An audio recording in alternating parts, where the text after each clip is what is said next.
প্রতিদিন তৈরি করা খুবই ঝামেলা, তাই একবার তৈরি করে ঝটপট বাচ্চাদের টিফিনে অথবা সন্ধ্যার নাস্তাও হতে পারে এই মজাদার চিকেন নাগেটস দিয়ে। আর এই চিকেন নাগেটস ঘরোয়া মশলা দিয়ে তৈরি করে ফ্রোজেন করে 1 মাস পর্যন্ত রেখে দেওয়া যাবে।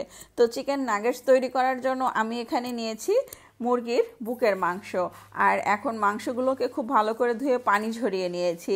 আমি কিন্তু আজকে এই চিকেন ব্লেন্ড করব না, পাতলা বড় করে একটু টুকরো করে কেটে নিয়েছি। আর এখন একে একে সব মশলা দিয়ে দিচ্ছি।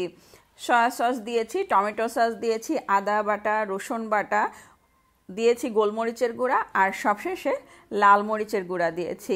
খুব ভালো করে এখন মেখে নিচ্ছি। এখন দিয়ে দিচ্ছি এখানে কর্নফ্লাওয়ার, আর কর্নফ্লাওয়ার দিলে এটা খুব সুন্দর ক্রিস্পি হবে, খেতেও খুব ভালো লাগবে। খুব ভালো করে মশলা দিয়ে মাখিয়ে 1 ঘন্টা ম্যারিনেট করে রাখবো। 1 ঘন্টা পরে ফিরে এলাম, তো খুব ভালোভাবে ম্যারিনেট করা হয়ে গেছে। আর আমি এখানে 2টা ডিম নিয়েছি, এখন ডিম 2টাকে ফেটিয়ে নিচ্ছি। চিকেন নাগেটস তৈরি করার জন্য সব সময় চিকেনটাকে ব্লেন্ড করে করা হয়, তবে আজকে আমি ব্লেন্ড করিনি, পাতলা করে টুকরো করে কেটে নিয়েছি। আর এখন ডিমের মধ্যে চুবিয়ে এখানে আমি ব্রেড ক্রাম নিয়েছি। আপনারা চাইলে এখানে টোস্ট বিস্কিটের গুঁড়াটাও নিতে পারেন। তো ব্রেড ক্রামের মধ্যে আবারও কোট করে নিলাম। খুব ভালোভাবে কোট করে নিয়ে এখন রেখে দেব। আর এভাবে একে একে সবগুলো চিকেন ডিমের মধ্যে চুবিয়ে এভাবে ব্রেড ক্রাম দিয়ে কোট করে নিচ্ছি।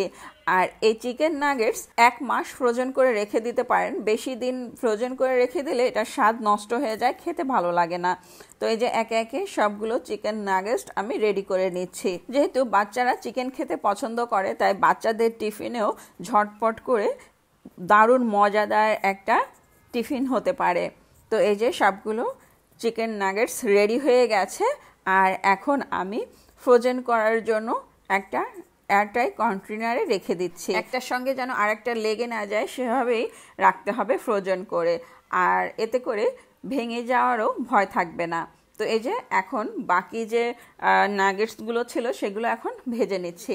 তেল দিয়েছি ফ্রাই প্যানে, তেল গরম হওয়ার পরে একে একে আমি নাগেটসগুলো ভেজে নেব। আর চুলার আঁচটা একদমই লো রাখতে হবে যাতে করে পুড়ে না যায়। তো এই যে এক পাশ হয়ে যাওয়ার পরে আমি উল্টিয়ে দিচ্ছি, আর এক পাশ হয়ে গেলেই নামিয়ে ফেলবো। আর এই নাগেটসটা খেতে কিন্তু খুবই মজার হয়, অনেক ক্রিস্পি হয়, খেতে ভীষণ মজার হয়। বাচ্চারা তো খুবই পছন্দ করে। আমার বাসায় বাচ্চারা খেতে খুব পছন্দ করে, শুধু আমার বাসায় না, সব বাচ্চারাই আমার মনে হয় এই নাগেটস খেতে খুব পছন্দ করে। ভাজা হয়ে গেছে, এখন আমি তুলে নিচ্ছি। সন্ধ্যার নাস্তাও হতে পারে এরকম মজাদার চিকেন নাগেটস দিয়ে।